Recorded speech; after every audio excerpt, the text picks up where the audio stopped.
Praise the Lord, brothers and sisters. One more time, we welcome you in the name of Lord and Savior Jesus Christ for our Bible study.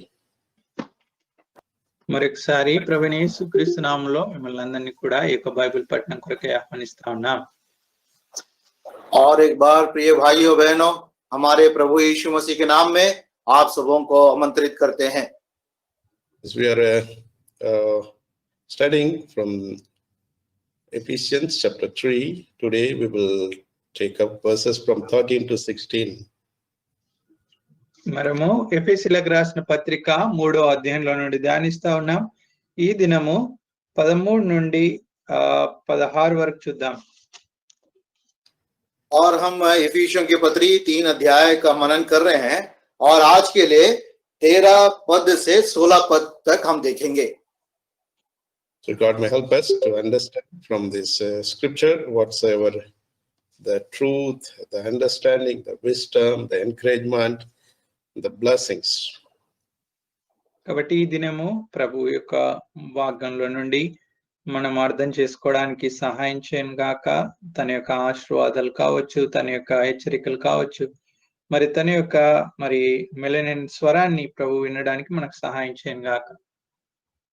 परमेश्वर हम सबों को सहायता करे कि इन वचनों में जो भी परमेश्वर हमको सिखाना मांगता है उसका बुद्धि, ज्ञान और आशीषों के बारे में हम उसको ग्रहण कर सके. Shall we bow down one more time for His grace? దేవుని కృప కొరకై మరొకసారి ప్రార్థనలో ప్రభు వైపు చూద్దాం. आइए परमेश्वर के अनुग्रह के लिए और एक बार हम प्रार्थना करेंगे. Our gracious God, Heavenly Father, thank you and praise you for this blessed day, blessed time.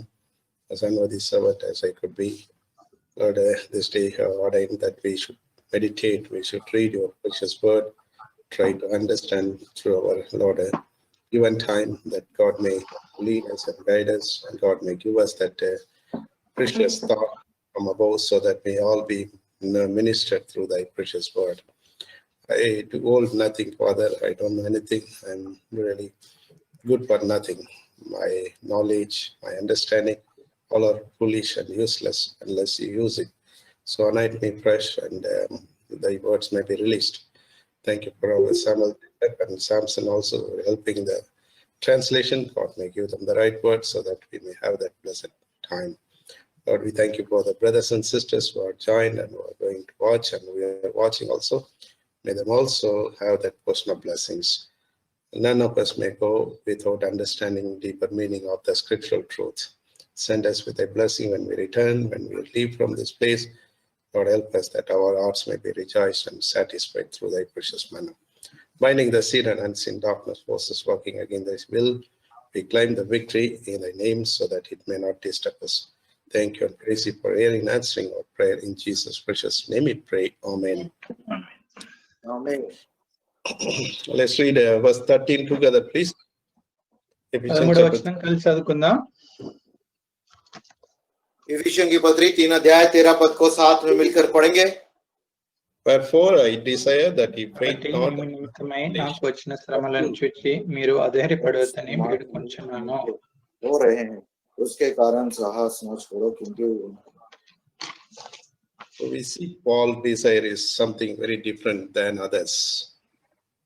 ఇక్కడ గమనించినట్టయితే మరి ఇతరుల వలె కాకుండా పౌలు గారి యొక్క ఆశ మరి వేరే రీతిగా ఉన్నట్టు మనం ఇక్కడ చూడగలం. और यहाँ पे हम देखते हैं पौलुस का जो विचार है, चाह है, दूसरों से बहुत ही भिन्न है. Because he says, ye faint not, or you don't trouble yourself, or don't be discouraged by seeing my tribulation. కాబట్టి ఆయన అంటున్నారు ఇక్కడ మీ నిమిత్తమే నాకు వచ్చిన శ్రమలను మీరు చూచి అధైర్యపడద్దు అని వేడుకుంటా ఉన్నారు.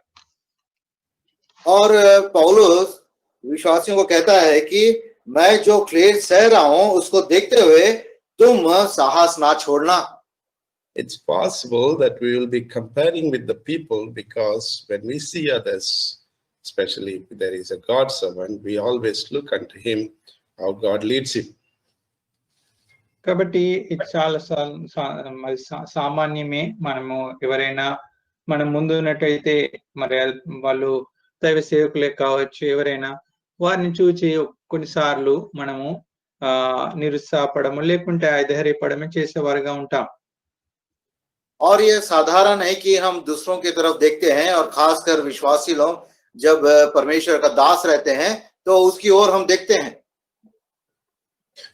In my life also, I had a lot of experience like that when I was growing up, because I grew up in the midst of many God's servants.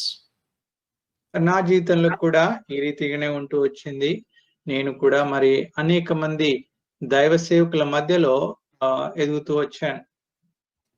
और मेरे जीवन में स्वयं के जीवन में भी ऐसा बहुत सारे अनुभव है क्योंकि मैं परमेश्वर के दासों के बीच में मैं बढ़ता आया हूं. For example, if God's servant comes and he prays for the sick person, he is already having sickness. What our thought, he himself couldn't able to heal. What would be the reaction when he prays? That kind of thought will develop automatically within us. కాబట్టి ఎప్పుడైనా దైవసేవకుడు ఎవరైనా అనారోగ్యంగా ఉండి వచ్చి ప్రార్థిస్తా ఉన్నారనుకోండి, అనారోగ్యంతో ఆయనకు కూడా అనారోగ్యంగా ఉన్నారు అనుకోండి, అప్పుడు మనకు ఆలోచన వస్తుంది, అరే మరి ఆయనకే అనారోగ్యం ఉంది, ఆయన ప్రార్థిస్తా ఉన్నాడు, ఏం జరుగుద్ది అనేటువంటి సందేహాలు సంశయాలు వస్తా ఉంటాయి. और ऐसा कई बार ऐसा हमारे अंदर भी विचार आता है जब परमेश्वर के दास जब वो खुद ही बीमार में है और दूसरों के लिए प्रार्थना करता है तो हम सोचते हैं कि खुद की बीमारी को चंगा नहीं हुआ, वो दूसरे की प्रार्थना जब कर रहा है तो कैसे चंगा होगा. We don't understand the way of God's leading in every person's life. కాబట్టి మనము ప్రతి ఒక్కరి వ్యక్తిగత జీవితంలో ఏ రీతిగా దేవుని నడిపింపు ఉందో మనం అర్థం చేసుకోలేకపోతాం. परमेश्वर व्यक्तिगत जीवन में कैसा अगुवाई करता है हम उसको समझ नहीं पाते. I have been telling you many times, God will not work in one direction. He has a lot of direction. He works multiple, manifold ways. అనేక సార్లు చెప్తూ వచ్చాము, మరి దేవుడు ఒకే విధానంలో పనిచేయడు. ఆయన అనేక రీతిలుగా అనేక విధాలుగా మరి ఆయన పనిచేసేవారుగా ఉంటారు. और कई बार मैंने इस बात को बताया भी है कि परमेश्वर एक ही दिशा और एक ही मार्ग में काम नहीं करता, उनके बहुत सारे अन्य दिशा और अन्य मार्ग है काम करने का. Because he is God, he is more than anyone else. If he is limited to work, that means he is not God at all. కాబట్టి ఆయన దేవుడై ఉన్నాడు, ఆయన మరి అనంత శక్తి కలిగినటువంటి వాడు. ఆయనలో ఒకవేళ పరిమితి ఉంటే, అంటే ఆయన పనిచేసే కార్యాల్లో పరిమితితో కూడా అయితే మరి ఆయన అప్పుడు దేవుడే కాడు. क्योंकि वो परमेश्वर है, कई रीति से वो कार्य कर सकता है. अगर परमेश्वर का कुछ ज्ञान और काम करने का जो दिशा सीमित है तो वो परमेश्वर नहीं है. Thank God we worship our true God who has so much omnipotent. He is magnificent God. He can work in any way. కాబట్టి మరి దేవునికి స్తోత్రములు. మనమైతే ఆ నిజమైన దేవుణ్ణి, ఆ సర్వాంతరమైనటువంటి దేవుణ్ణి, అనేక విధాలుగా పనిచేసేటువంటి ఆ సర్వశక్తి గల దేవుణ్ణి ఎరిగి ఉన్నాం, ఆరాధిస్తా ఉన్నాం. और हम परमेश्वर का धन्यवाद देते हैं कि हम ऐसे सच्चे, महान और अद्भुत कार्य परमेश्वर की आराधना और स्तुति करते हैं. So Paul experienced a lot of tribulation or trials and temptation in his life. And when he was writing this epistle to the Ephesians, to the believers, he says, you don't compare me, don't be discouraged. కాబట్టి పౌలు గారు కూడా అనేక రీతిలుగా ఆయన పనిచేస్తూ వచ్చారు, అనేక రీతిలుగా ప్రభు ఆయన ద్వారా పనిచేస్తూ వచ్చారు. అందుకొరకే అక్కడ ఉన్నటువంటి విశ్వాసులతో చెప్తూ వచ్చారు, మీరు నన్ను చూచి, నా శ్రమలను చూచి మీరు నిరుత్సాహపడకూడదు అని.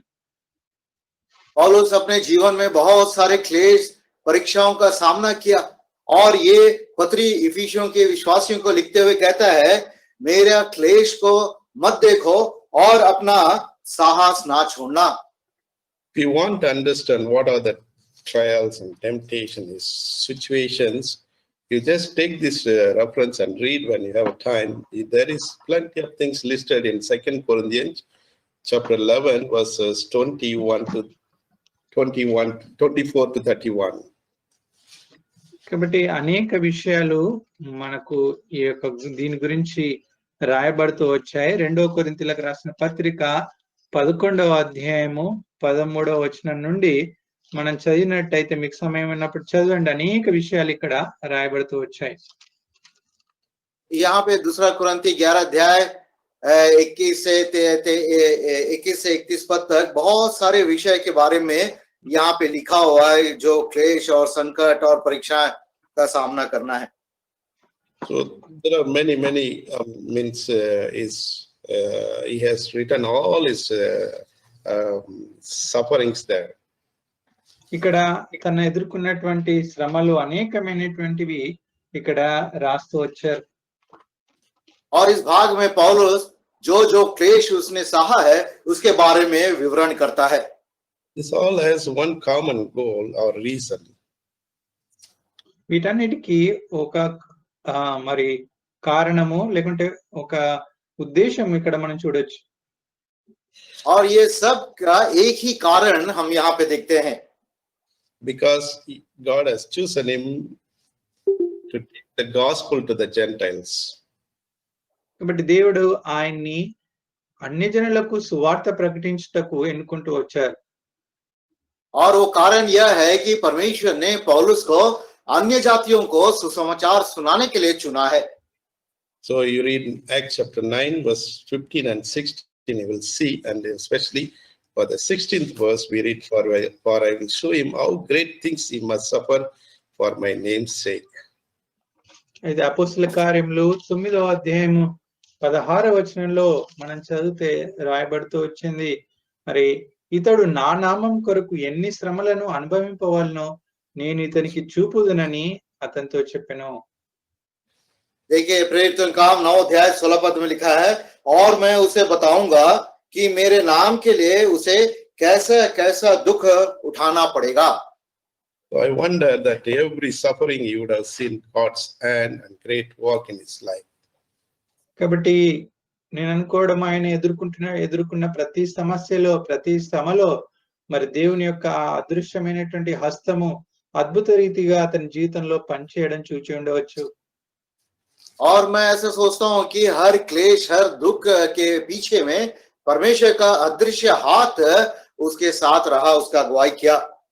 The more he suffered, the more he would have enjoyed the God's greatness in his life. మరి ఎంతగా అతడు శ్రమపడి ఉంటే ఎంతగా అతడు శ్రమను అంత అధికంగా దేవుని యొక్క కృపను కూడా అనుభవించి ఉండవచ్చు. और मैं सोचता हूँ कि पौलुस जितना क्लेश सहता गया उतना और अधिक परमेश्वर की अनुग्रह को वो पाता गया. In Colossians chapter 1 verse 24 he writes, who now rejoice in my suffering for you. Now rejoice in my suffering. Anyone can rejoice when the suffering is there. It's so wonderful to study its background sufferings.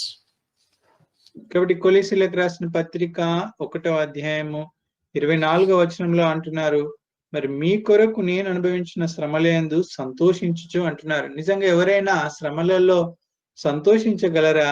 అయితే ఆయన మాత్రం ఇక్కడ సంతోషిస్తున్నానని చెప్తా ఉన్నారు. और हम पौलुस के जीवन में देखते हैं कितना सुंदर उदाहरण कि क्या कोई क्लेश में आनंदित हो सकता है.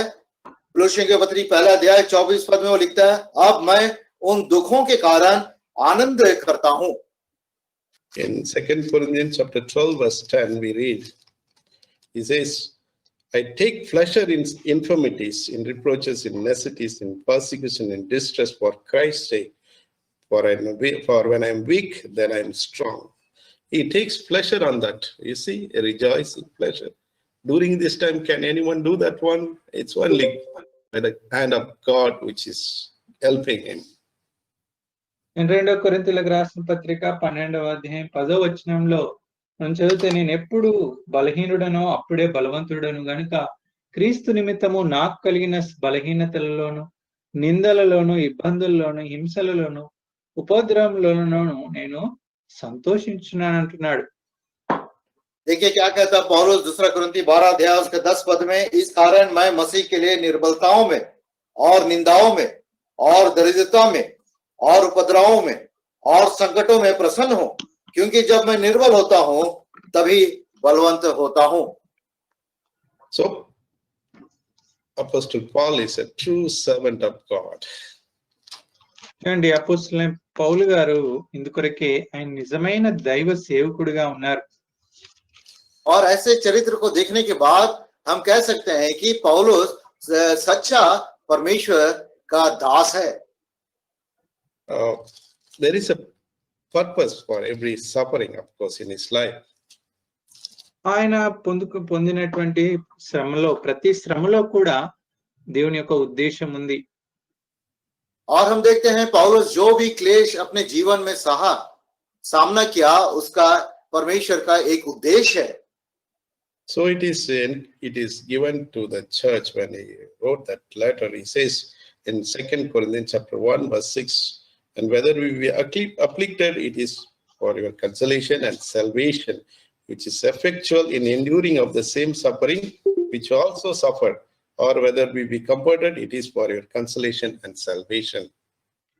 కాబట్టి ఈ యొక్క ఉద్దేశాల్లో మనం గమనించినట్టయితే సంఘం కొరకు అనేటువంటి విషయాన్ని ఇక్కడ చూస్తాము. 2 కొరింథీయులకు రాసిన పత్రిక 1వ అధ్యాయము 6వ వచనంలో, మేము శ్రమ పొందినను మీ ఆదరణ కొరకు రక్షణ కొరకు పొందుదము, మేము ఆదరణ పొందినను మీ ఆదరణ కొరకై పొందుదము. ఆ శ్రమలను ఓపికతో సహించుటకు కార్యసాధకమై ఉన్నది. और ये सब उसके जीवन में इसलिए गुजरा है कि कलीसिया के प्रति भी उसका विचार को प्रकट करता है। जैसा हम पढ़ते हैं 2 कुरिन्थी 1 अध्याय 6 पद में, यदि हम क्लेश पाते हैं तो यह तुम्हारी शांति और उद्धार के लिए है, और यदि शांति पाते हैं तो यह तुम्हारी शांति के लिए है, जिसके प्रभाव से तुम धीरज के साथ उन क्लेशों को सह लेते हो जिन्हें हम भी सहते हैं। So every suffering, every trial, every affliction, the more he suffered, the many people have been saved. కాబట్టి ఆయన పొందుకున్న ప్రతి శ్రమ, ప్రతి ఇబ్బంది, ప్రతి ఇరుకు మరెంతో ఆదరణ ఇచ్చినట్టు ఇక్కడ చూడగలము. ఆయన ఈ రీతిగా శ్రమ పొందడం వల్ల అనేకులు రక్షింపబడుతూ వచ్చారు. और हम देखते हैं पौलुस के जीवन में जितना अधिक क्लेश, दुख और विपत्ति को सहा, उतना ही अधिक लोग उद्धार पाए हैं। It was not stopped there. Now also it is effectual, or it is effective. You and I also claim, because gospel has been given to us through this kind of wonderful man of God. కాబట్టి అది ఆ రోజుల్లో ఆయనతోనే అది ఆగిపోలేదు, కానీ ఈ దినాల్లో కూడా ఉందని మనం సాక్ష్యం ఇవ్వగలం. ఎందుకంటే అలాంటి పరిచర్య చేసినటువంటి దాసుల ద్వారానే మరి మీరు నేను మనమందరం కూడా రక్షణ పొందుతూ వచ్చాం. और ये जो प्रभाव था पौलुस और उसके साथ ही वहां पे अंत नहीं हुआ, लेकिन वो प्रभाव आज भी वो जारी है, जो क्योंकि ऐसे परमेश्वर के दास का चरित्र और गवाही और सुसमाचार जो हमारे लिए छोड़ दिया गया। It's also true whenever we are dull in spirit, whenever we are very much discouraged, when we read the word of God, of course it is written by the Holy Spirit, and through their sufferings it has been written, and that also encourages us. కాబట్టి మన జీవితాల్లో కూడా అనేక సార్లు మనము నిరుత్సాహంలో ఉన్నప్పుడు, లేకుంటే నిరాశలో ఉన్నప్పుడు, బాధలో ఉన్నప్పుడు దేవుని యొక్క వాక్యం మనం చదివినప్పుడు అది దేవుని యొక్క ఆత్మ ద్వారా రాయించబడ్డది, అది మనకు ఆదరణ ఇస్తుంది. అంతేకాకుండా వారు శ్రమలో వారు పొందుకున్నటువంటి ఆ యొక్క శ్రమను బట్టి కూడా మనకు ఆదరణ కలుగుతుంది. हम देखते हैं जब हमारे मन में हम दुखी होते हैं या निरुत्साह होते हैं, और परमेश्वर के वचन उस समय जब हम पढ़ते हैं तो हमको शांति मिलता है। और खासकर ऐसा वचन जो परमेश्वर की आत्मा के द्वारा प्रेरणा से लिखा गया और संतों के दुख और क्लेश के द्वारा लिखा गया, हमको बहुत ही बलवंत करता है। And one more place he writes in 2 Timothy chapter 2 verses 9 and 10. Wherein I suffer an evil doer even unto bonds, but the word of God is not bound. Therefore I endure all things for the elect's sake, that they may also obtain the salvation which is in Christ Jesus with eternal glory. కాబట్టి ఇంకొక చోట కూడా ఆయన ఈ రీతిగా చెప్తూ వచ్చారు. 2 కొరింథీయులకు రాసిన పత్రిక 2వ అధ్యాయము 9వ వచనం. యా 2 తిమోతి 2వ అధ్యాయము 9-10. నేను నేరస్తుడై ఉన్నట్టు ఆ సువార్త విషయమై సంకెళ్లతో బంధింపబడి శ్రమపడుచున్నాను. అయినను దేవుని వాక్యము బంధింపబడి ఉండలేదు. అందుచేత ఏర్పరచబడిన వారు నిత్యమైన మహిమతో కూడా క్రీస్తు యేసునందలి రక్షణ పొందవలనని నేను వారి కొరకు సమస్తము ఓర్చుకొనుచున్నాను. दूसरा तिमोथियों की पत्री 2 अध्याय 9 और 10 पद में वो लिखता है, जिसके लिए मैं कुकर्म के समान दुख उठाता हूं, यहाँ तक कि कैद भी हूं, परंतु परमेश्वर का वचन कैद नहीं। इस कारण मैं चुने हुए लोगों के लिए सब कुछ सहता हूं कि वे भी उस उद्धार को जो मसीह यीशु में है अनंत महिमा के साथ पाए। It's very much true. Even in his sufferings, in his bond, the word of God is not confined. It was so effective.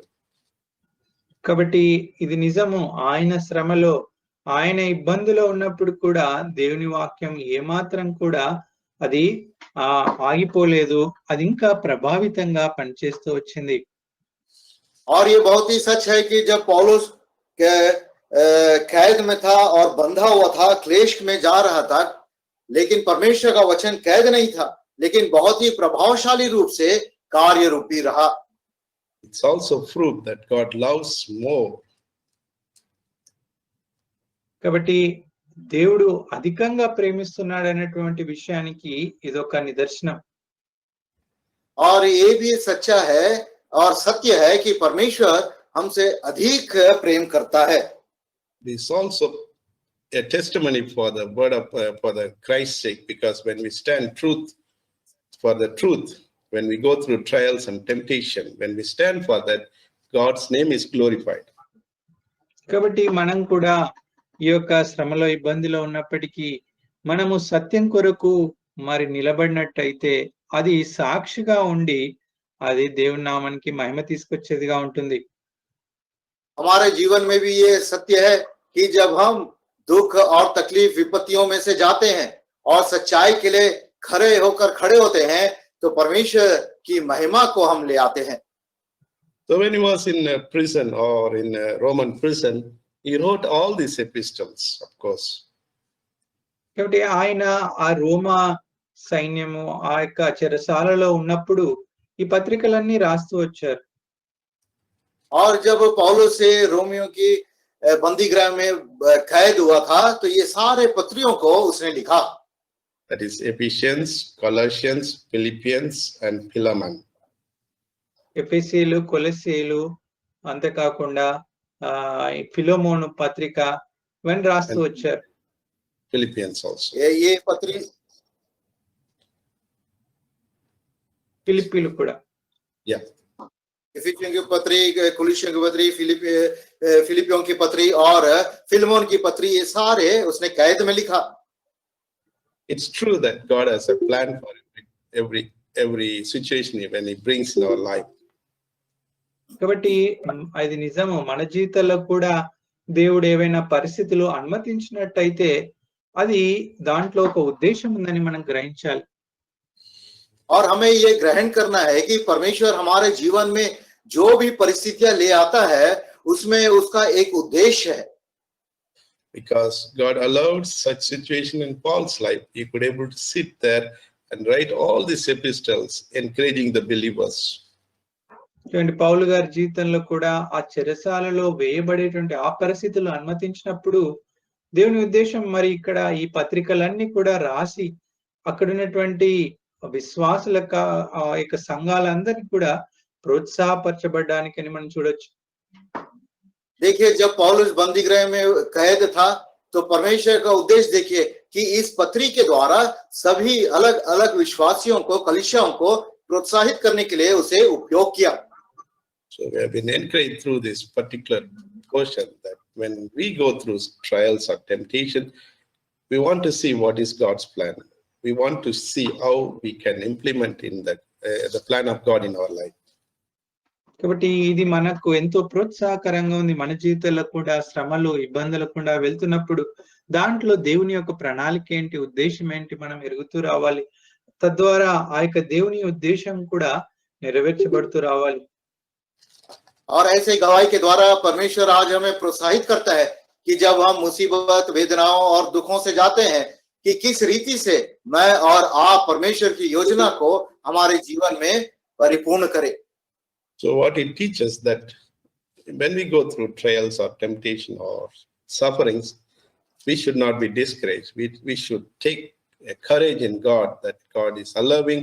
It's going to be God's purpose. కాబట్టి మనం ఈ విషయంలో నుండి నేర్చుకోవాల్సింది ఏంటంటే మరి మనం కూడా శ్రమల గుండా మరి ఆయా పరిస్థితుల గుండా వెళ్తున్నప్పుడు మనం అధైర్యపడవద్దు. అయితే దేవుని యొక్క ఆ యొక్క ఉద్దేశాలను ఎరుగుతూ మనము ధైర్యం తెచ్చుకునే వారంగా, బలం తెచ్చుకునే వారంగా ఉండాలి. हम इस भाग से हमें यह पाठ सीखने को मिलता है कि जब हमारे जीवन में ऐसे परिस्थिति आते हैं तो हमें निरुत्साह नहीं होना चाहिए, लेकिन परमेश्वर का क्या उद्देश्य है उसको जानते हुए परमेश्वर की महिमा के लिए हम जिए। So we'll move to verse 14, Ephesians chapter 33, verse 14. ఎఫెసీయులకు రాసిన పత్రిక 3వ అధ్యాయం 14వ వచనం చూద్దాం. आइए हम इफिसियों का पत्री 3 अध्याय 14 पद को मनन करेंगे। Let's read together. కలిసి చదువుకుందాం. साथ में मिलकर पढ़ेंगे 14 पद। मैं इसी कारण उस पिता के सामने పరలోకమందున్న భూమి మీద ఉన్న ప్రతి కుటుంబం ఏ తండ్రిని బట్టి కుటుంబం అని పిలువబడుచున్నదో ఆ తండ్రి ఎదుట నేను మోకాలని. Okay, it is mixed 15 also, I think so. So anyhow, for this cause, probably first word or 13th word. Any one reason you would have been kneeling down and praying to the Father. He is addressing his prayer to the Father. కాబట్టి ఇక్కడ ఈ హేతు చేత అంటున్నాడు, అనగా ఈ 13వ వచనం కావచ్చు లేదా 15వ వచనం ప్రకారం కావచ్చు, ఆయన మోకరించి ఆయన తండ్రిని వేడుకుంటున్నాడు. और 14 पद इस रीति से आरंभ होता है, मैं इस कारण, हो सकता है 13 पद के अनुसार वो परमेश्वर पिता को अपनी विनती और प्रार्थना को चढ़ा रहा है। He is also very affectionate to the believers at Ephesians, and he is praying to the Father for their needs and for their encouragement. మరి ఆ యొక్క సంఘం గురించి కూడా, ఎఫెసీ సంఘం గురించి కూడా, వారి యొక్క ప్రోత్సాహ కొరకు, వారి యొక్క ఆదరణ కొరకు కూడా ఆయన మరి మోకరించి ప్రార్థిస్తున్నట్టు మనం గమనించగలం. और हम देखते हैं पौलुस इफिसियों की विश्वासियों से और उसके कलीसिया से बहुत ही प्रेम रखता था, इस कारण परमेश्वर उनके लिए, परमेश्वर के प्रति वो प्रार्थना करता है उनकी आवश्यकता और उनके जरूरतों के लिए। He addressed to Father, he says, I bow my knees. ఆయన తండ్రి ఎదుట నేను మోకాళ్ళుని అంటున్నాడు. और कहता है पिता के सामने घुटने टेकते हुए। Jesus also addressed many times to Father in his earthly ministry. యేసుక్రీస్తు ప్రభువారు కూడా తన యొక్క ఈ లోకంలో ఉన్నటువంటి సమయంలో, ఈ లోకంలో ఉన్నటువంటి పరిచర్యలో మరి తండ్రికి మొరపెడుతూ వచ్చారు. और हम देखते हैं प्रभु यीशु मसीह जब इस संसार की यात्रा में था तो वह पिता करके कई बार संबोधित करता है। So it reminds us or it confirms us, Father is a person. He is having a heart, he is having concern, he is a kind-hearted person, he cares, he does the things what is to be done for his children. కాబట్టి వీటన్నిటిని బట్టి మనం ఏం అర్థం చేసుకోవచ్చు అంటే, తండ్రి ఒక వ్యక్తిలాగా ఉన్నారు. ఆయన మరి ప్రేమ కలిగిన వాడు, ఆయన మన పట్ల మక్కువ కలిగినటువంటి వాడు. తన పిల్లలు మొరపెట్టినప్పుడు, అడిగినప్పుడు విని వారి యొక్క అక్కరలు తీర్చేటువంటి ప్రేమ గల వాడని మనం గమనించగలం. और जब पिता करके संबोधित करते हैं तो इसका यह मतलब है कि वो एक व्यक्ति है, बहुत ही प्रेम मन वाला और दयालु, और अपने बच्चों के प्रति जो आवश्यकता है उसको पूरा करने वाला पिता है। So we are all family according to verse 15, and also in the same Ephesians chapter 2 verse 19, we are all household of God. That means Father has a spiritual children. So he takes care of those people. It means you and I are the spiritual children. కాబట్టి మనం అందరము కుటుంబము అనేటువంటి ఒక విషయాన్ని కూడా ఇక్కడ చూస్తా ఉన్నాం. 14వ వచనంలో తెలుగులో రాయబడింది. అంతేకాకుండా ఎఫెసీ 2 19లో కూడా రాయబడుతూ వచ్చింది. మనం అందరము దేవుని యొక్క ఆత్మీయ మరి పిల్లలము అని చూడొచ్చు. और हम 15 वचन में भी देखते हैं कि परमेश्वर के घराना, और इफिसियों की 2 अध्याय और 19 पद में भी हम देखते हैं परमेश्वर की घराना हम और आप जो उद्धार पाए हैं वो आत्मिक रीति से हम उनके आत्मिक संतान हैं।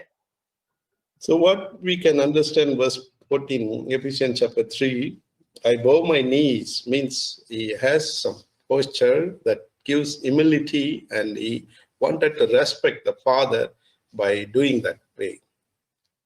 కాబట్టి ఈ యొక్క విషయాన్ని ప్రాముఖ్యంగా తండ్రి ఎదుట మోకాళ్ళుని ఆ రీతిగా ఆయన చేయడం ద్వారా ఆయన మరి దేవుని ఘనపరుస్తూ తను తాను తగ్గించుకున్నట్టు మరి ఆ యొక్క దీనత్వం కూడా చూడొచ్చు.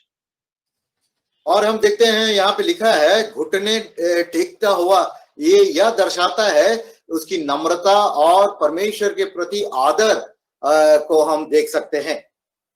There are many postures written in the Bible, but this one is really shows how much humility we are having. కాబట్టి అనేకమైనటువంటి ఈ యొక్క మనము కూర్చుండి లేకుంటే నిలబడే విధానాలు దేవుని వాక్యంలో రాయబడుతూ వచ్చాయి. ఇది ప్రాముఖ్యంగా మోకాళ్ళు ఉండడము, ఇది మరి మన యొక్క దీనత్వాన్ని తగ్గింపును తెలియజేస్తా ఉంది. बहुत प्रकार के आकार हमारे शरीर के आकार के बारे में लिखा है, लेकिन पौलुस जो यहाँ घुटने टेका है वो बहुत ही एक उदाहरण हमको देता है कि परमेश्वर के प्रति आदर और नम्रता वाला स्वभाव। Paul sees great work in his life, even though he was in prison, and he received more revelation at that time to write all these epistles, and he sees that strength of God or the power of God strengthening him to do effectual ministry. చూడండి, పౌలు గారు ఇక్కడ మరి ఎంతో ప్రభావంగా పనిచేస్తూ వచ్చారు. ప్రాముఖ్యంగా ఆ యొక్క చెరసాలలో ఉన్నప్పటికీ ఆయన మరి దేవుని చేత బలపరచబడి ఎంతో ప్రభావితమైనటువంటి పరిచర్య, ఈ యొక్క పత్రికలు రాయడం, ఇతరులను ప్రోత్సహించడం అని చూడగలం. और हम देखते हैं पौलुस हालांकि बंदीगृह में कैद था, लेकिन कितना प्रभावशाली कार्य किया कि पत्री को लिखते हुए विश्वासियों को प्रोत्साहित और बलवंत करता है।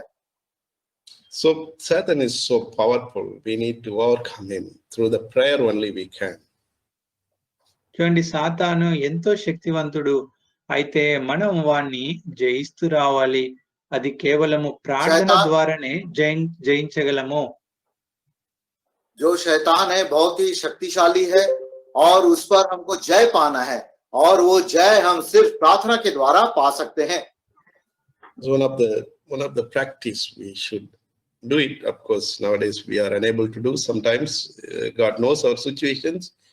And when I read by sitting and praying, I was reminded how God used to effectively that Apostle Paul and how much it is we are applying nowadays.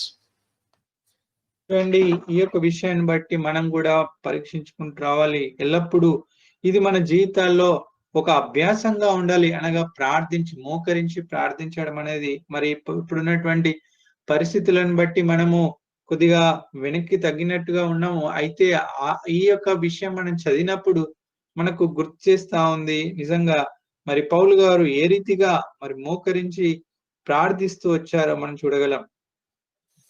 पौलुस जिस रीति से घुटना टेकते हुए प्रार्थना कर रहा था, ये हमको एक पाठ सिखाता है और हमको ऐसा प्रोत्साहित भी करता है। लेकिन आजकल के दिनों में हम देखते हैं कि हम इस प्रकार से प्रार्थना करने में बहुत पीछे हो गए हैं।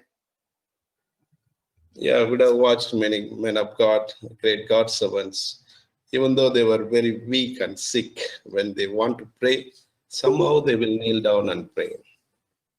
మరి మనం దైవ సేవకులు చూస్తాం, చాలా మంది ఎంతో బలహీనంగా ఉన్నప్పటికీ, ఎంతో వృద్ధులైనప్పటికీ కూడా ఏదో ఒక రీతిగా వారు ప్రార్థన అనేసరికి మోకరించి మరి ప్రార్థించడానికి వారు ప్రయత్నిస్తూ ఉంటారు. बहुत सारे परमेश्वर के दास को हमने देखा है और उनकी गवाही को सुने हैं कि हालांकि उनका शरीर में बहुत निर्बलता और कमजोर थे, फिर भी जब प्रार्थना करने का समय आता है वे घुटने में आके प्रार्थना करते थे।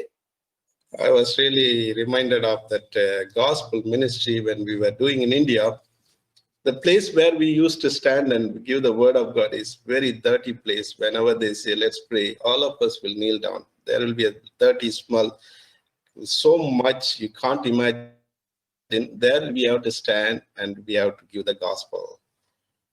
అండ్ ఈ యొక్క విషయాలు చదివినప్పుడు మరి సువార్త దినాలు మేము మరి ఇండియాలో ఉన్నప్పుడు చేసినటువంటి ఆ పరిచర్య దైవసేకులతో పాటు చేసిన పరిచర్య రోజులు గుర్తొస్తాయి. అప్పుడు ఆ సువార్త మరి ఎంతో మరి మురికిగా ఉన్నటువంటి స్థలాల్లో నిలబడి మరి సువార్త పరిచర్య చేస్తూ రావాలి. సువార్త అయిపోగానే మరి అక్కడే ఆ యొక్క మురికిలోనే మరి మోకరించి ఎంతో వాసన వస్తుంది, దుర్వాసన వస్తుంటది. అలాంటి స్థలాల్లోనే మోకరించి ప్రార్థించేవారు. और जब मैं इस भाग को पढ़ा तो मेरा जो भारत में जब मैं था इंडिया में और सुसमाचार प्रचार करने के लिए जब हम जाते थे, हमारे गांव में बहुत गंदगी रहती थी, लेकिन परमेश्वर के दास लोग जब सुसमाचार सुनाने के बाद आओ हम प्रार्थना करेंगे करके कहते थे, तो हम उस गंदगी में घुटना टेक के प्रार्थना करते थे। Those who have experience, they can visualize or they can bring their memories how it is. But nowadays, that also being stopped in many places. We are very much developed and luxury life we are living. కాబట్టి ఈ యొక్క విషయాలు ఎవరైతే అనుభవిస్తూ వచ్చారో, అనుభవపూర్వకంగా వారి జీవితాల్లో ఎరిగిన్నారో, ఈ యొక్క మాటలను బట్టి వారు ఒకసారి గుర్తించుకోవచ్చు ఏ రీతిగా ఆ దినాలు ఉండెనో. మరి ఈ దినాల్లో అయితే మనం చూస్తా ఉన్నాం ఈ పరిచర్యలో చాలా మరి వెనుకబాటు, అంతేకాకుండా మరి ఆ యొక్క లగ్జరీ జీవితాలకు అలవాటు అయిపోవడం మనం చూస్తా ఉన్నాం. अगर कोई ये सारे चीजों को अनुभव किए हैं तभी वो जान सकते हैं कि इस भाग में जो हम पढ़े हैं कि कैसे हो सकता है। लेकिन आजकल के दिनों में हम देखते हैं कि ऐसा जीवन बहुत ही कम हो गया है और बहुत ही सुख सुविधा में हम जीने लगे हैं। So God may help us. And in the Bible, many places written, many men of God prayed with upon their knees. కాబట్టి ఈ విషయాల్లో ప్రభు మనకు సహాయం చేయను గాక. అయితే దేవుని వాక్యంలో మనం చూసినట్టయితే అనేక మంది దైవజనులు మరి ఆ యొక్క మోకరించి ప్రార్థించినట్టు మనము గమనించగలం. परमेश्वर हम सबों से हम सबों से बातें करे कि और पवित्र शास्त्र बाइबल में भी हम देखते हैं बहुत सारे ऐसे परमेश्वर के दास हैं जो अपने घुटने में आके प्रार्थना करते थे। We will not read the verses. I'll just give the references. Solomon prayed on his knees. 1 King chapter 8 verse 54. ఇవన్నీ చదువాము, రిఫరెన్స్లు చెప్తాము. మొదటి రాజులు 8:54లో సొలొమోను మోకరించి ప్రార్థిస్తూ వచ్చారు. पहला राजा 8 अध्याय 54 पद के राजा सुलेमान ने घुटने में आके प्रार्थना की। Ezra prayed on his knees from book of Ezra chapter 9 verse 5. ఇజ్రా గ్రంథము 9వ అధ్యాయం 5వ వచనం ప్రకారం ఇజ్రా మోకరించి ప్రార్థిస్తూ వచ్చారు. इजरा की किताब 9 अध्याय 5 पद के अनुसार इजरा नबी भी अपने घुटनों में आकर प्रार्थना किया। The psalmist called us to kneel down and pray according to Psalm 95 verse 6. కీర్తనకారుడు కీర్తనలు 95:6 ప్రకారము మరి మోకరించి ప్రార్థించమని మనల్ని ప్రోత్సహిస్తా ఉన్నారు. भजन का लिखने वाला भजन संहिता 95 और उसका 6 पद में हमें प्रोत्साहित करता है और हमें बताता है कि घुटनों में आकर हमें प्रार्थना करना है। Daniel prayed upon his knees. Daniel chapter 6 verse 10. దానియేలు గ్రంథం 6వ అధ్యాయం 10వ వచనం ప్రకారం దానియేలు మోకరించి ప్రార్థిస్తూ వచ్చారు.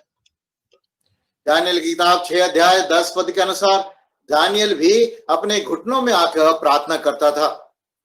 People came to Jesus kneeling down. Matthew chapter 17 verse 14, 20 verse 20 and Mark chapter 1 verse 40. కాబట్టి మత్తయి సువార్త 17వ అధ్యాయము 14వ వచనం ప్రకారము, అంతేకాకుండా మార్కు 20వ అధ్యాయంలో ప్రకారం కూడా ప్రజలు యేసుక్రీస్తు ప్రభువారి యొద్దకు వచ్చి మోకరించి ప్రార్థిస్తూ వచ్చారు. और हम देखते हैं नए नियम में भी प्रभु यीशु मसीह के पास लोग ने मत्ती रची सुसमाचार 17 अध्याय 14 पद 20 अध्याय 20 पद और मरकुस 20 अध्याय में भी हम देखते हैं घुटने में आके उससे प्रार्थना की। Mark chapter 1 verse 40. మార్కు 1:40లో కూడా ఈ విషయం చూడవచ్చు. और मरकुस रचित सुसमाचार पहला अध्याय 40 पद में भी हम इस विषय को देख सकते हैं। And we see Stephen prayed on his knees, Acts chapter 7 verse 10. అపోస్తల కార్యములు 7వ అధ్యాయం 10వ వచనం ప్రకారము స్టెఫెను మోకరించి ప్రార్థిస్తూ వచ్చారు. प्रेरितों के काम 7 अध्याय 10 पद के अनुसार हम स्तिफनुस को भी देखते हैं, अपने घुटनों में उसने प्रार्थना किया। Even Peter prayed on his knees, Acts chapter 9, I think it was 40. అపోస్తల కార్యములు 9వ అధ్యాయము 20వ వచనంలో అనుకుంటా పౌలు గారు కూడా 1940, I think so, or something. I'll have to, 940. Anyway, yeah, 940. అపోస్తల కార్యం 9వ అధ్యాయం 40వ వచనం ప్రకారము పేతురు అక్కడ మరి మోకరించి ప్రార్థిస్తూ వచ్చారు. और प्रेरितों के काम 9 अध्याय 40 पद के अनुसार पतरस भी हम देखते हैं वहां पर घुटने में आकर प्रार्थना की। Apostle Paul prayed on his knees, Acts chapter 20 verse 36. అపోస్తల కార్యం 20వ అధ్యాయం 36వ వచనం ప్రకారము అపోస్తలుడైనటువంటి పౌలు గారు కూడా మరి మోకరించి ప్రార్థించారు. प्रेरितों के काम 20 अध्याय 36 पद में भी हम देखते हैं प्रेरित पौलुस भी अपने घुटनों में आकर प्रार्थना किया।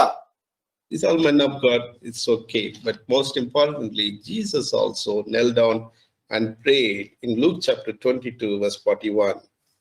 చూడండి, వీరందరూ దైవజనులు, వీరు ప్రార్థించారు, మరి సరే అనుకోవచ్చు. అయితే యేసుక్రీస్తు ప్రభువారు కూడా లూకా సువార్త 22వ అధ్యాయంలో మరి 41వ వచనం అక్కడ కూడా మనం చూడొచ్చు, ఆయన మోకరించి ప్రార్థిస్తూ వచ్చారు.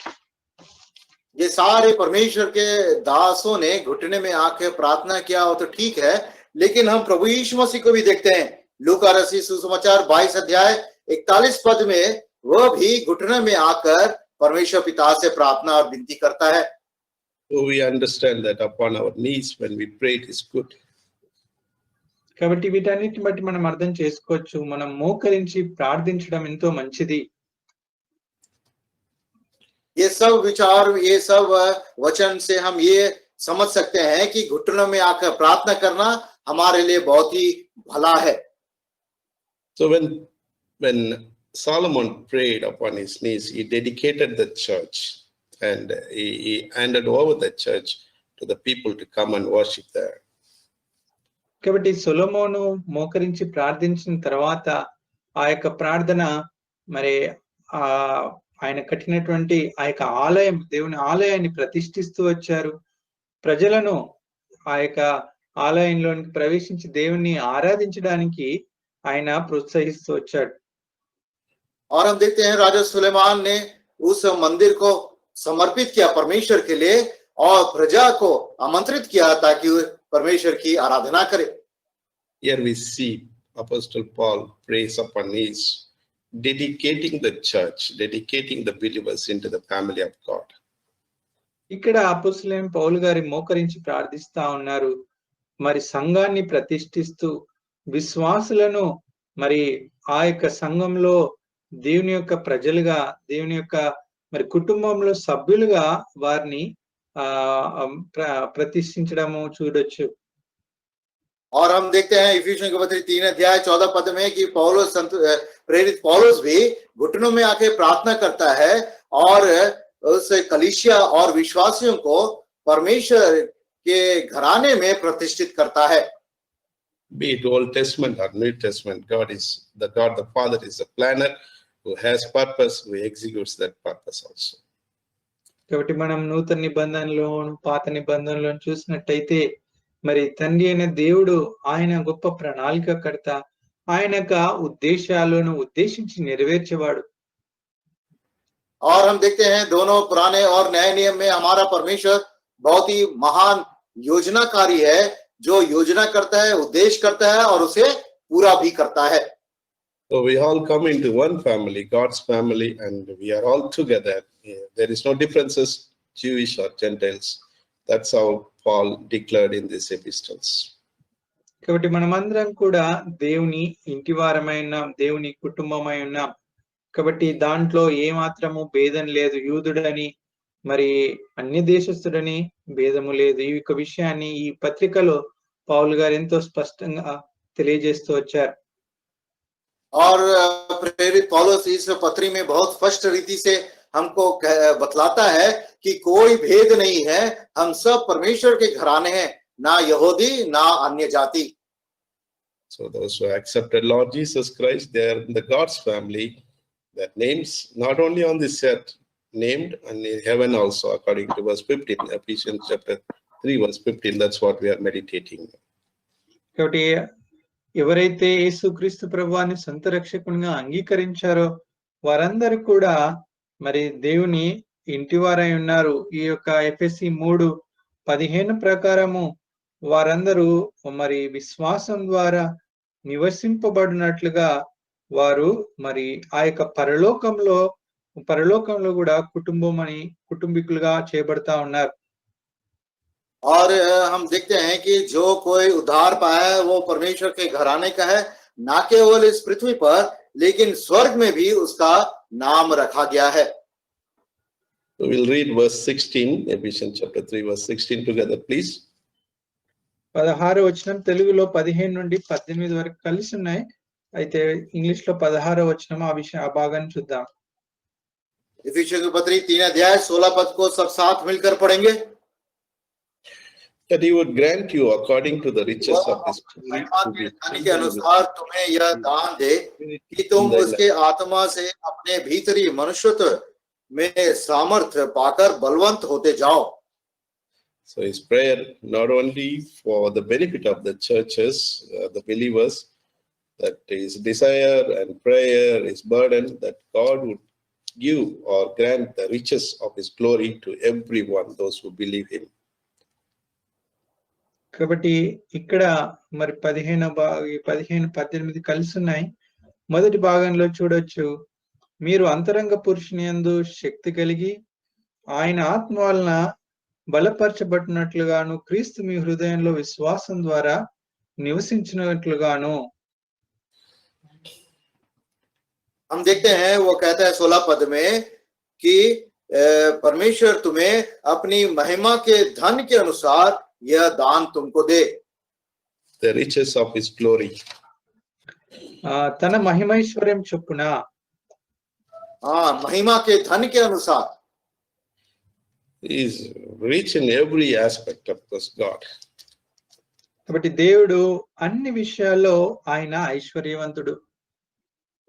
और वो हर एक पहलू को वो यहाँ पे बतलाता है. There is no limitation. He is an unlimited God. కాబట్టి ఆయనకు పరిమితి అనేది ఏది లేదు. ఆయన అపరిమితమైనటువంటి దేవుడు. और हमारा परमेश्वर जो है उसका कोई सीमा नहीं है, असीमित परमेश्वर है.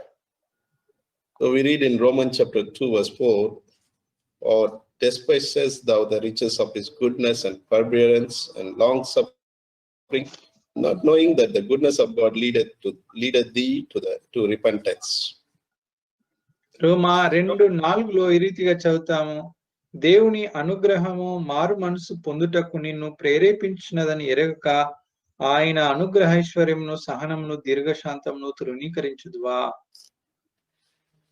रोमी के पत्री 2 अध्याय 4 पद में पढ़ते हैं, क्या तू उसकी कृपा और सहनशीलता और धीरज रूपी धन को तुच्छ जानता है. God is really showing his character. So many characters in this. His long suffering is one of the good character, because when he gets angry, no one can stand. కాబట్టి ఇక్కడ దేవుని యొక్క ఒక గొప్ప గుణ లక్షణాన్ని చూడగలము. అనేకమైనటువంటి మంచి లక్షణాలు కలిగినటువంటి మన దేవుడు ఈ భాగంలో చూస్తే ఆయన యొక్క దీర్ఘశాంతాన్ని చూడగలము. మరి ఆయన ఒకవేళ కోపగించినట్టయితే, ఆయన ఉగ్రత చూపించినట్టయితే ఎవరు కూడా తాళలేరు. यहाँ पे परमेश्वर के बहुत सारे गुण को देखते हैं, लेकिन उसमें सबसे महान गुण धीरज. अगर परमेश्वर उसका धीरज हमारे ऊपर खो जाता है, अगर उसका क्रोध हमारे ऊपर आता है, तो कौन उसके सामने खड़ा हो सकता है? In Exodus chapter 34 verse 6 we read, and the Lord passed by before him and proclaimed, the Lord God, merciful and gracious, long suffering and abundant in goodness and truth. చూడండి, నిర్గమకాండము 34వ అధ్యాయము 6వ వచనం ప్రకారము ఈ రీతిగా రాయబడుతూ వచ్చింది. యెహోవా కనికరము, దయ, దీర్ఘశాంతము, విస్తారమైన కృపాసత్యములు గల దేవుడైన యెహోవా. निर्गमन की किताब 34 अध्याय 6 पद में लिखा है, यहोवा उसके सामने होकर यों प्रचार करता हुआ चला, यहोवा यहोवा ईश्वर दयालु और अनुग्रहकारी, को करने में धीरजवान और अति करुणामय और सत्य. Still God is showing his goodness, his long suffering. He could have come and received us and taken to the world for judgment, but he's still showing goodness towards every one of us. But people take it very easily by sinning against him. కాబట్టి దేవుడు ఈ ప్రస్తుతమైనటువంటి ఈ యొక్క పరిస్థితులను చూసినట్టయితే ఆయన తీర్పు వచ్చి ఈ యొక్క లోకాన్ని తీర్పు తీర్చవలసినటువంటి పరిస్థితులు అయినప్పటికీ కూడా దేవుడు మరి దీర్ఘశాంతం వహిస్తూ ఇంకా ఆయన కనికరం చూపిస్తా ఉన్నాడు. మరి ప్రజలైతే, లోకంలో ఉన్నటువంటి వారైతే మరి దేవునికి విరోధంగా ఇంకా పాపంలోనే జీవిస్తూ ఈ యొక్క విషయాన్ని ఎంతో నిర్లక్ష్యంగా చూస్తా ఉన్నారు. और हम देखते हैं कि परमेश्वर की सहनशीलता और धीरज को बहुत ही साधारण रूप से लेते हुए संसार के लोग पाप के ऊपर पाप करते जा रहे हैं. अगर परमेश्वर चाहता तो यह लोगों को न्याय के सामने खड़ा कर सकता है. So I'll give you a small few references about his riches, and will not be going too deep on explaining those references. కొన్ని దేవుని యొక్క ఐశ్వర్యం గురించినటువంటి భాగాలను ఆ రెఫరెన్స్లు మీకు ఇస్తాము. వాటిని అధికంగా ఇక్కడ వివరించాము, మీరు రెఫరెన్స్లు తీసుకోవచ్చు. कुछ रेफरेंस को हम लेंगे जिसमें परमेश्वर के धन के बारे में बताया गया है, उसको हम विस्तार से मनन नहीं करेंगे. Romans chapter 9:23, the riches of his glory on his vessels of mercy. రోమా 9:23లో ఆయన మహిమైశ్వర్యం యొక్క ఆ యొక్క పాత్రల గురించి మనం చూడొచ్చు. और यहाँ पे रोमन का पत्री 9 अध्याय और उसका 23 पद में हम देखते हैं, उसका दया के बरस जिन्हें उसने महिमा के लिए पहले से तैयार किया, अपने महिमा के धन को प्रकट करने की इच्छा की. Romans chapter 11 verse 33, oh depth of the riches, both the wisdom and knowledge of God, how unsearchable are his judgment and his ways past finding out. రోమా 11:33లో ఆహా దేవుని బుద్ధి జ్ఞానముల బాహుల్యం ఎంత గంభీరములు, ఆయన తీర్పులు శోధింపనెంతో అశక్యములు. रोमन के पत्री 11 अध्याय 33 पद, आहा परमेश्वर का धन और बुद्धि और ज्ञान क्या ही गंभीर है, उसके विचार कैसे अथाह और उसके मार्ग कैसा अगम है. In Ephesians chapter 1 verse 7, we have redemption through his blood, the forgiveness of sins according to the riches of his grace, according to the riches of his grace. ఎఫెసీ 1:7 ప్రకారము మరి దేవుని కృపా మహదైశ్వర్యం బట్టి మనకు విమోచన అనేక, ముఖ్యంగా ఇక్కడ మన అపరాధములకు క్షమాపణ కలిగి ఉన్నది. और इफिसियों की पत्री 1 अध्याय 7 पद के अनुसार अपराधों की क्षमा उसके उस अनुग्रह के धन के अनुसार, उसके उस अनुग्रह के धन के अनुसार. In same Ephesians chapter 1 verse 8, in the last portion, what the riches of the glory of his inheritance in the saints. ఇదే ఎఫెసీ 1:18లో మరి పరిశుద్ధులతో ఆయన స్వాస్థ్యం యొక్క మహిమైశ్వర్యం ఎట్టిదో అనేటువంటి విషయాన్ని చూస్తాం. और इसी 18 पद में देखते हैं, पवित्र लोगों की उसकी मिराज की महिमा का धन कैसा है. In Ephesians 3:8, the last portion, the unsearchable riches of Christ. ఎఫెసీ 3:8లో మరి అక్కడ శోధింప శక్యము కాని క్రీస్తు ఐశ్వర్యము. और यहाँ पे इफिसियों के पत्री 3 अध्याय 8 पद में लिखा है अनुग्रह हुआ कि मसीह का अगम्य धन। In Philippians chapter 4 verse 19 we know that according to the riches of his glory in Christ Jesus. Philippi 4:19 ప్రకారము కాగా దేవుడు తన ఐశ్వర్యం చొప్పున క్రీస్తు యేసునందు మహిమలో మీ ప్రతి అవసరము తీర్చును। फिलिपियों की पत्री 4 अध्याय 19 पद के अनुसार मेरे परमेश्वर भी अपने उस धन्य के अनुसार जो महिमा सहित मसीह यीशु में है तुम्हारी हर एक घटी को पूरी करेगा।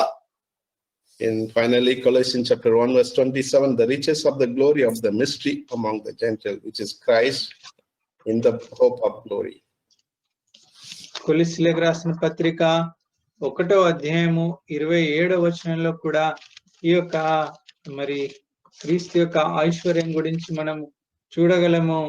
మీ అందున్న అన్యజనుల్లో ఈ మర్మం యొక్క మహిమైశ్వర్యం ఎట్టిదో అది అనగా మీ అందున్న క్రీస్తు అని రాయబడింది। और कोलोसियों की पत्री 1 अध्याय 27 पद के अनुसार कि अन्य जातियों में उस भेद की महिमा का मूल्य क्या है, और वो यह है कि मसीह में जो महिमा की आशा है तुम में रहता है। In general world people measures the riches by seeing their bank balance, how much they have, how much wealth they have, what goodness they enjoy, all those things. కాబట్టి లోక సంబంధంగా చూసినట్టయితే ప్రజలు మరి ఆయనకి ఎంత ఈ యొక్క ఐశ్వర్యం గురించి చెప్తూ ఆయనకి ఎంత మరి ధనం ఉంది, బ్యాంక్ బ్యాలెన్స్ ఉంది, ఆయన ఎంత మంచిగా జీవిస్తా ఉన్నాడు, ఆయనకున్నటువంటి ఆస్తిపాస్తులు, వీటన్నిటిని బట్టి వారి ఐశ్వర్యాన్ని కొలిచేవారిగా ఉంటారు। संसार के लोग धन को इस रीति से तौलते हैं कि उनके बैंक में कितना बैलेंस है और वो कितने ऐशो आराम से अपने जीवन को बिता रहे हैं। But the Bible measures what the riches available which we have in Christ Jesus. అయితే దేవుని వాక్యంలో మరి మనకు ప్రాముఖ్యంగా దేవుని యొక్క వాక్యమందు మనకి ఎంత ఐశ్వర్యం ఉందో ఆ వాక్యానుసారంగా దానిలో మనం కొలవచ్చు। लेकिन परमेश्वर का वचन इससे तुलना करता है कि हम मसीह में जो धन को पाए हैं। So let's take this worldly instead of taking worldly riches, the riches of God, in Christ. That's what Epistle Ephesians is all about. In Christ, through Christ, by Christ, so many things are available. It is one of the riches also available in Christ Jesus. కాబట్టి క్రీస్తు యేసునందున్నటువంటి ఈ యొక్క ఐశ్వర్యము వాటి గురించి మనము చూడొచ్చు, మనం వాటిని కలిగి ఉండాలి। ఇదే మనం ఎఫెసీయులకు రాసిన పత్రిక మరి 1వ అధ్యాయంలో కూడా చూస్తూ వచ్చాం। మరి క్రీస్తు యేసునందు, క్రీస్తు యేసు వలన, క్రీస్తు యేసులో కలిగినటువంటి, క్రీస్తు యేసు ద్వారా కలిగినటువంటి విషయాలు అవే మనకు నిజమైనటువంటి ఐశ్వర్యంగా ఉన్నది। तो आइए हम संसार के धन को त्यागते हुए मसीह में जो धन है, मसीह के द्वारा, मसीह में और मसीह से जो हमको धन प्राप्त होता है उसको हम यत्न करें और प्राप्त करें। So let's aspire or let's take that thought that Christ's riches should be my goal. కాబట్టి ఈ విషయాన్ని బట్టి మనము ధ్యానించుదాం। క్రీస్తు యొక్క ఐశ్వర్యము అది నా యొక్క ఉద్దేశము, లేకుంటే మన యొక్క ఉద్దేశము అయి ఉండాలి। और इस विचार को हम लेंगे कि मसीह का धन हमारा उद्देश्य होना चाहिए। Finally, we'll see the last portion of the verse 16, Ephesians chapter 3. Paul prayed to be strengthened with might by his power in the inner man. 16వ వచనము, 3వ అధ్యాయం 16వ వచనం। ఇక్కడ తెలుగులో అన్ని కలిసిపోయి ఉన్నాయి। To be strengthened with the might, strength with might by his spirit in the inner man. మీరు అంతరంగ పురుషుని యందు శక్తి కలిగి ఆయన ఆత్మ వలన బలపరచబడినట్లుగాను। इफिसियों के पत्री 3 अध्याय 16 पद के आखिरी भाग को हम पढ़ेंगे कि तुम उसके आत्मा से अपने भीतरी मनुष्यत्व में सामर्थ्य पाकर बलवंत होते जाओ। So Father has given the Holy Spirit in the believer's life to be to strengthen them whenever they go through trials or temptations. That's what we could understand from this today's portion. కాబట్టి ఈ దినంలో మనం ధ్యానించినటువంటి భాగంలో ఈ యొక్క విషయాన్ని అర్థం చేసుకోవచ్చు. వారు శ్రమల గుండా మరి ఆయా పరిస్థితుల గుండా వెళ్తున్నప్పుడు తండ్రి వారి యొక్క అంతరంగ పురుషుని యందు వారిని మరి శక్తి కలిగి వారిని బలపరుస్తూ వచ్చారు. और हम इस भाग से यह समझ सकते हैं कि जब हम परीक्षा और दुख और तकलीफ से गुजरते हैं, परमेश्वर हमारे भीतरी मनुष्यत्व में पवित्र आत्मा दिया है जिसके द्वारा वो हमें बलवंत और सामर्थ्य करता है. In the same Ephesians chapter 1 verse 13 we see the Holy Spirit is given the seal. I mean, Holy Spirit is sealed in the believer's life when we accept Lord Jesus. ఎఫెసీ 1:13లో ఈ విషయాన్ని చూడగలము. మనము యేసుక్రీస్తు ప్రభువాన్ని రక్షకుడిగా అంగీకరించిన తర్వాత మరి ఆయన ఆత్మ చేత ముద్రింపజేస్తూ వచ్చారు. इफिसियों का पत्री 1 अध्याय 13 पद के अनुसार जब हम प्रभु यीशु मसीह को हमारा उद्धारकर्ता करके ग्रहण करते हैं तो पवित्र आत्मा की छाप हम पर लगी है. So that Holy Spirit should be keep on working, strengthening us. Even we should not see that affliction or trials is really bothering us. కాబట్టి ఈ యొక్క పరిశుద్ధాత్మ ఎల్లప్పుడూ కూడా మనలో పనిచేస్తూ రావాలి. అంతేకాకుండా మనము బలమొందుతూ రావాలి. ఈ యొక్క శ్రమలు ఇబ్బందులు ఇవి మనల్ని ఏమాత్రం కూడా బాధపరచకూడదు. ये जो दुख और वेदनाएं हमारे जीवन में जो हम सामना कर रहे हैं, ये सब हमें निरुत्साह नहीं करना है, लेकिन पवित्र आत्मा के द्वारा जो छाप हमारे अंदर लगी है उससे हम बलवंत और सामर्थी होते जाना है. God who knows of our situation, that's why he has given that Holy Spirit to strengthen us. Even Satan is, as I said, is always powerful and he wants to attack us. So in order to overcome him, we need a strength. The inner man should be strengthened. That's the Holy Spirit helps us. కాబట్టి మనము ఈ యొక్క బలహీనతల్లో ఈ యొక్క పరిస్థితుల్లో మనం ఏమాత్రం నిరుత్సాహపడకుండా దేవుడిచ్చినటువంటి ఈ యొక్క ఆత్మ ద్వారా అంతరంగ పురుషునందు శక్తి కలిగి ఉండాలి. ఎల్లప్పుడూ కూడా మరి ఈ విషయాన్ని మనం అభ్యాసం చేయాలి. అయితే శత్రువు సాతాను వాడు బలవంతుడు, మనని బలహీనపరచాలని చూసేవాడుగా ఉన్నాడు. అయితే మనం మాత్రము దేవుని యొక్క ఆత్మ చేత బలం పొందే వారంగా ఉండాలి. परमेश्वर हमारी परिस्थिति को जानता है और हम ये भी जानते हैं कि शैतान बहुत ही सामर्थी है. उसके ऊपर जय पाने के लिए हमको बल और सामर्थ्य चाहिए. इस कारण परमेश्वर ने हमारे भीतरी मनुष्यत्व में पवित्र आत्मा की छाप हमें दिया है. This was really effectual in Apostle's life, Apostle Paul's life. That's why he could able to write it in such a way to encourage us on these days also.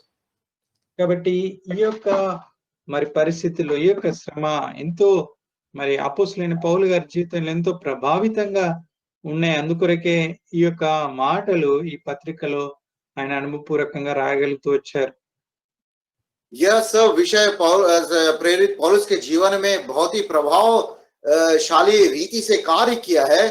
इसी कारण अनुभव पूर्वक यह पत्री को वो लिखता है. So God may help us to take note of it, all these things, and we may apply it in our life. May also be a source of blessing to others. We may be a witness to God, and also we may be in the family of God to strengthen others. కాబట్టి ఈ విషయాలన్నిటిని కూడా మనం జ్ఞాపకం ఉంచుకుంటూ దేవునిలో మనము ఇంకా బలపడుతూ ఆదరణ పొందుతూ రావాలి. అంతేకాకుండా దేవుని కుటుంబంలో ఉంటూ మనం బలపరచబడమే కాకుండా ఇతరులకు మనం ప్రోత్సాహకరంగాను ఆదరణకరంగాను మనము ఉండాలి. ये सारे विषयों को हम स्मरण करते हुए अनुभव करते हुए हमारे जीवन में कार्य रूपी होने के लिए हम प्रयत्न करें और हम परमेश्वर के घराने में रहते हुए ना केवल हम आशीष पाएंगे लेकिन दूसरों के लिए आशीष का कारण ठहर सके. Let's not look unto man but unto God who strengthens us. who does the job for us, who is going to do for us.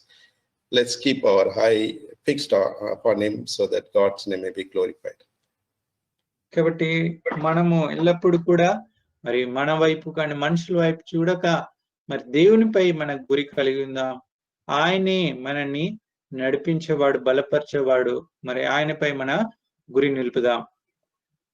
हमारी दृष्टि को संसार और संसार के लोगों के ऊपर ना रखते हुए परमेश्वर की ओर रखे, ताकि वो हमारे अंदर कार्य कर सके और हमें अगुवाई कर सके.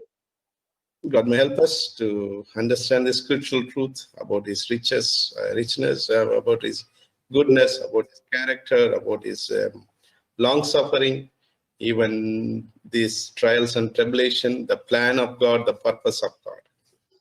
కాబట్టి ఈ విషయాలన్నీ కూడా ప్రభు ఇంకా లోతుగా అర్థం చేసుకోవడానికి సహాయం చేయను గాక. తన యొక్క ఐశ్వర్యం గురించి, తన యొక్క దీర్ఘశాంతం గురించి, తన యొక్క మరి ఈ యొక్క శ్రమలు, ఇబ్బందుల్లో మరి తన యొక్క ఉద్దేశాల గురించి మనము ఇంకా అర్థం చేసుకొని ఇంకా మనం ఆత్మలో బలపడడానికి ప్రభు మనకు సహాయం చేయను గాక. परमेश्वर हमें सहायता करे कि मसीह में जो धन है, उसकी सहनशीलता, उसका प्रेम, और ये जो दुख और तकलीफ जो हम सह रहे हैं, परिस्थिति से गुजर रहे हैं, परमेश्वर की क्या योजना है, क्या उद्देश्य है, ताकि हम उसके उद्देश्य को हमारे जीवन में पूरा कर सके. So if you have taken some notes and the references, please read in line with this thought. Much more you will be given by God so that you can be strengthened in such a way. కాబట్టి ఒకవేళ మేము చెప్పినటువంటి ఈ యొక్క రెఫరెన్స్లు మీరు రాసుకున్నట్టయితే దయచేసి మీరు తర్వాత చదువుకోండి. తద్వారా ప్రభు ఇంకా ఈ యొక్క విషయాల గురించి అధికంగా మీకు తన వాక్యంలో నుండి బోధించి బలపరచునుగా. अगर कोई इस संदेश का नोट्स लिए हैं, रेफरेंस को लिखे हैं, फिर उसको और बाद में उसको पढ़िए, ताकि परमेश्वर इन वचनों के द्वारा आपको और बलवंत और सामर्थी बनाए. May God bless us. దేవుడి వాక్యాన్ని దీవించునుగా. परमेश्वर इस वचन को आशीषित करे. Let's pray. ప్రార్థించుకుందాం. प्रार्थना करेंगे.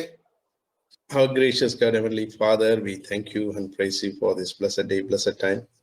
Thank you for your precious word which has been given to us this day, especially on understanding about Apostle Paul, the great man who, Lord, offered his life for your great cause.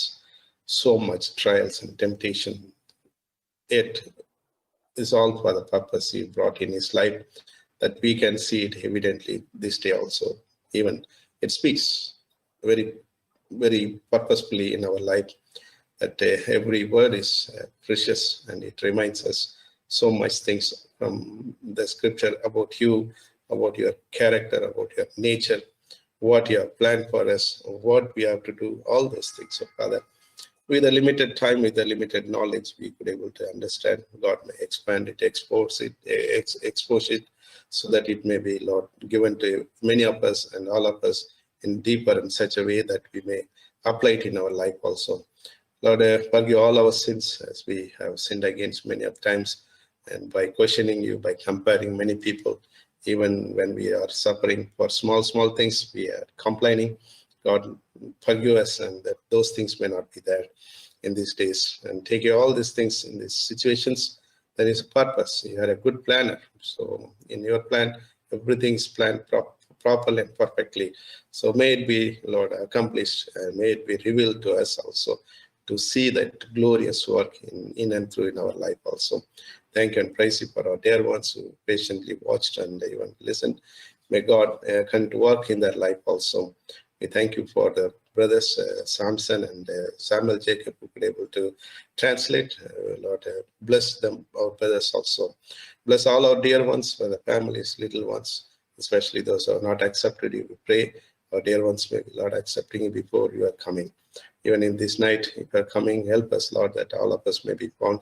Make our conscience very clear, Father, before we go to bed, confessing all our failures and faults and sins. God may forgive us, so that we may be ready to receive not only us, those who are waiting for you to come here. And we pray for those who are still not yet accepted, they may not be left out in this world, or facing all the situations after that second thing. Yes, Father, we commit all of us and prepare us for future ministry also, and take care of tomorrow ministry also. and give us good sleep tonight as we go to bed. Take all our worries, so Father, send us with their blessings. And we commit all our sick and suffer people, touch and heal them. Especially we commit our Bodhraj, help him, Lord, to recovering properly. Help us to go and meet him in due course of time. Those who are going through a difficult time, we pray for them also. Take all those things, God, they may be glory. Answering our prayer, once again, I commit all of us in loving care, asking this prayer, the highly exalted name of dear Lord and Savior, Jesus Christ. Amen. Amen. Amen. The Amen. grace of the Lord Jesus Christ and the love of God and the communion of the Holy Ghost rest and abide with us both now and forevermore. Amen.